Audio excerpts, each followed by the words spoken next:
Abu Dzar mempunyai nama kecil Abu Syihab atau Syihabuddin.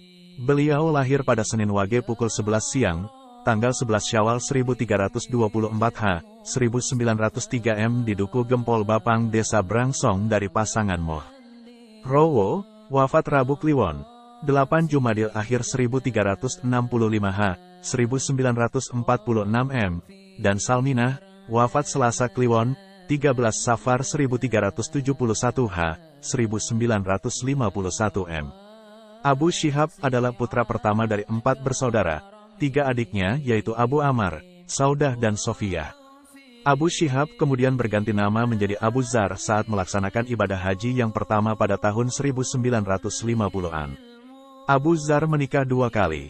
Menikah pertama istri beliau wafat dan menikah dengan adik dari istrinya, ipar, bernama Marfuatun. Dari buah pernikahan beliau dikaruniai 10 anak, diantaranya, Maryam, lahir Rabu Kliwon, 10 Syawal 1361 H, 1942 M, Konaah, lahir Selasa Pon, 22 Jumadil Akhir 1364 H, 1945 M, Anas Abu Dzar, lahir Senin Wage, 6 Rabiul Tsani 1367 H, 1948 M, Zainab, lahir Ahad Kliwon, 18 Muharram 1370 H, 1950 M, Husnul Khotimah, lahir Selasa Wage, 5 Jumadil Akhir 1373 H, 1954 M, Zulaiha, lahir Kamis Manis, 15 Rajab 1375 H,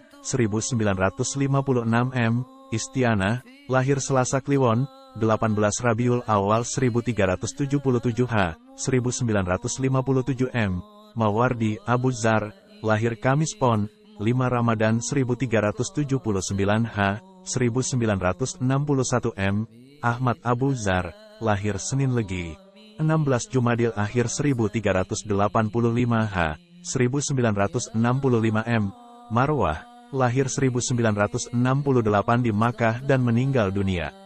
Marfuatun kemudian berganti nama menjadi Hije Mahmudah saat menunaikan ibadah haji bersama H. Abu Dzar tahun 1968. Kiai Haji Abu Dzar meninggal dunia pada hari Kamis Kliwon pukul 23.30 tanggal 15 Zulhijjah 1406 H, 21 Agustus tahun 1986 Masehi dalam usia 83 tahun. Istri beliau Hije Mahmudah meninggal dunia pada hari Sabtu Pahing pukul 9 tanggal 22 Zulhijjah 1421 H, tanggal 17 Maret tahun 2001 M. Keduanya dimakamkan berdampingan di pemakaman Duku Kedinding Desa Purwokerto, Kecamatan Brangsong. Usai menamatkan pendidikan di Sekolah Rakyat, SR, beliau kemudian melanjutkan pendidikan ke sejumlah pesantren di Pulau Jawa, antara lain, Pondok Pesantren Bubuk Sari Pegandon, Mbah Kiai Jambari, Kiai Haji Abdul Wahab. Pondok Pesantren Termas Pacitan Jawa Timur, Kiai Haji Abdullah. Pondok Pesantren Poncol Salatiga, Kiai Haji Hasan Asy'ari, tahun-tahun 1345 sampai tahun 1349 H. Pondok Pesantren Tebuireng Jombang Jawa Timur, Kiai Haji Hashim Asy'ari, tahun 1349 H. Pondok Pesantren Kasingan Rembang, Kiai Haji Kolil, tahun 1350 H. Saat mondok di Kasingan, beliau seangkatan dengan Kiai Haji Mahrus Ali Lirboyo, Kiai Haji Ahmad Abdul Hamid Kendala, Kiai Haji Bisri Mustafa Rembang, dan Kiai Haji Sulaiman Magelang. Menurut penuturan Gus Ali Masyar Demak, saat mondok di Kasingan beliau merupakan salah satu santri kesayangan Mbah Kolil dan menjadi qori, pembaca, pengajar kitab, bersama menantu Mbah Kolil yakni Kiai Haji Abdullah Zaini, pendiri Pondok Pesantren Al-Fatah Demak. Pondok pesantren di Cirebon, Jawa Barat ngaji tabarukan kepada Mbah Maksum, Mbah Kolil, dan Syekh Masduki Lasem, Rembang.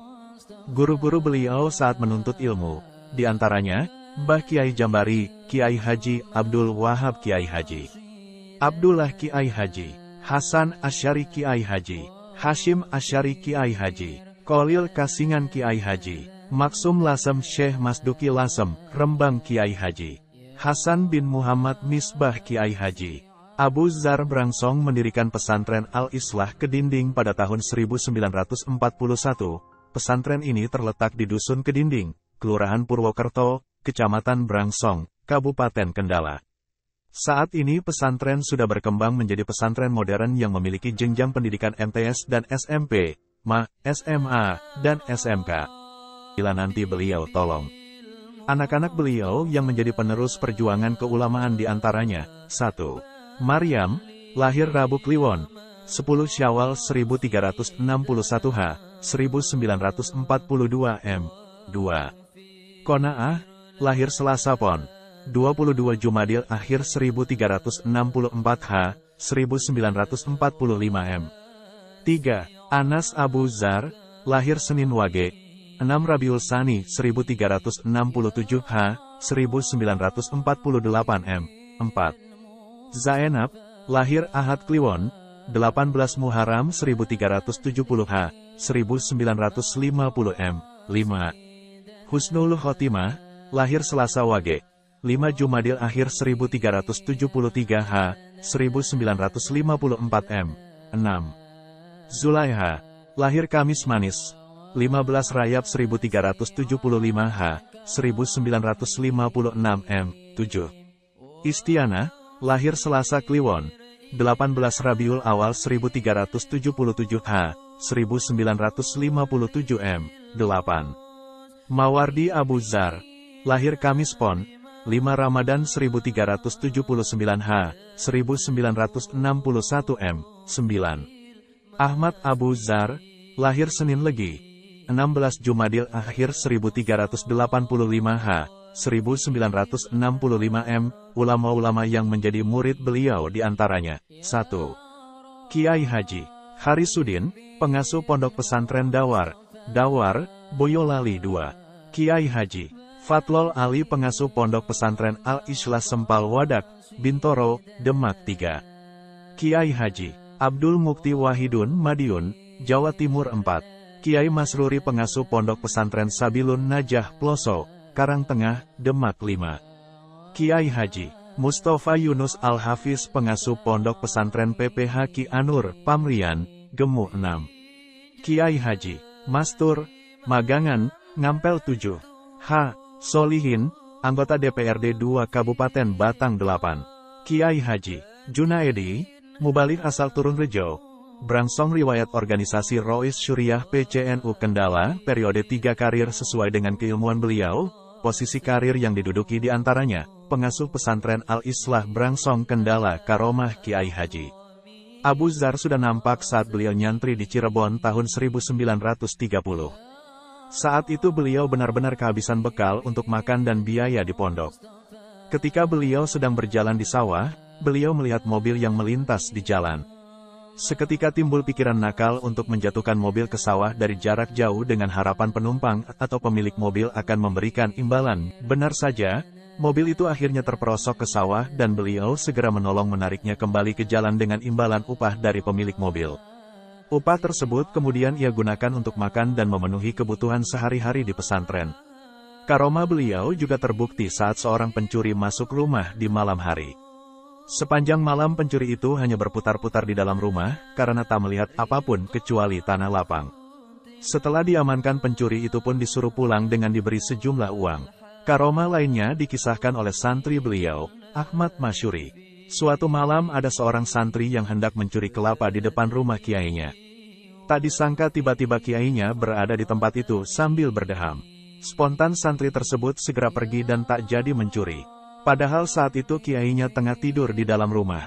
Kiai Haji Fatlol Ali Demak juga pernah menceritakan karomah Kiai Haji Abu Dzar kepada putranya, Gus Ali Masyar. Suatu saat di kampung Kiai Haji Abu Dzar terjadi kebakaran rumah. Beliau nekat masuk ke dalam rumah yang terbakar sambil berdoa. Akhirnya api pun padam dengan sendirinya sehingga kebakaran tak menjalar ke rumah sekitar. Semasa hidupnya, Kiai Haji Abu Dzar suka sekali bersilaturahim kepada saudara-saudaranya, masyayikh atau guru-gurunya, dan para kiai atau ulama yang masih hidup pada masanya, seperti Kiai Haji Ahmad Abdul Hamid, Kiai Haji Ahmad Slamet Kendala, Kiai Haji Mustafa Pandes, Kiai Haji Nur Fatoni Kersan, Kiai Haji Anas Pamrian, Kiai Haji Musyafa Kampir, dan beberapa Kiai Kaliwungu. Silaturahim juga beliau lakukan pada guru dan ulama yang sudah meninggal dengan menghadiri peringatan haulnya. Di antaranya, beliau selalu menyempatkan hadir pada peringatan haul Kiai Haji Abdul Wahab Gubuksari Pegandon meskipun harus menempuh perjalanan menggunakan kereta api dari Brangsong ke Pegandon, dilanjut naik andong menuju Gubuksari. Peringatan haul Mbah Kiai Haji Hasan Asyari Poncol Salatiga dan Mbah Kiai Haji Kolil Rembang juga selalu beliau hadiri di tengah kesibukan mengajar para santri. Kesederhanaan Kiai Haji Abu Zar tampak dari kehidupannya sehari-hari.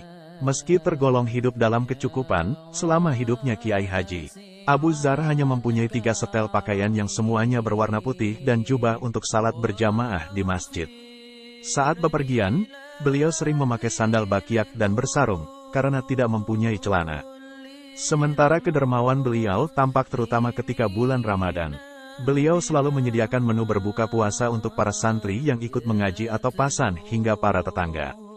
Beliau juga sangat peduli kepada fakir miskin yang ada di lingkungannya. Istiqomah dan ikhlas dalam beribadah dan mendidik para santri dan masyarakat menjadi prinsip hidup Kiai Haji Abu Zar. Beliau hampir tak pernah meninggalkan salat berjamaah di masjid, mengajar para santri, dan mengaji bersama warga. Pada musim hujan, terkadang hanya beberapa santri yang ikut mengaji karena lebatnya hujan ditambah gelapnya malam karena belum ada listrik. Suatu ketika, istri beliau Hije Mahmuda menyarankan untuk meliburkan ngaji karena kondisi beliau yang sedang tak enak badan. Beliau pun menjawab, "Aku ora lagi sakit, aku jamaalan mulang ngaji ora kerana sapa-sapa. Umpama ora ana sing jamaalan ngaji, malaikat-malaikat sing arep jamaah lan melu ngaji."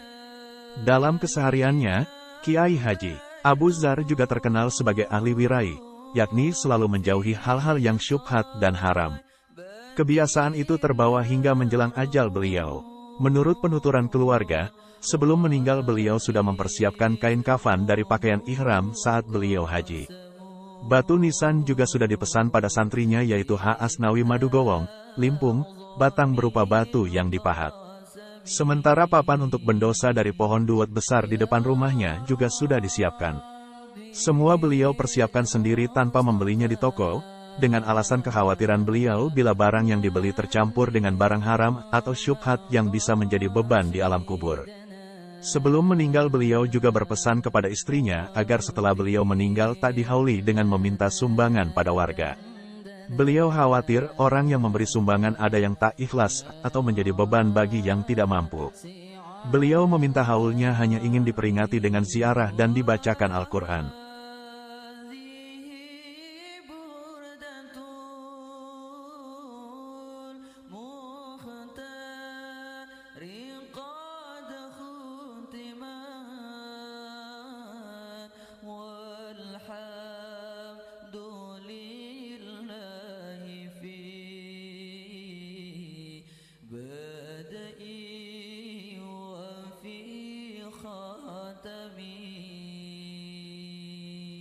Ya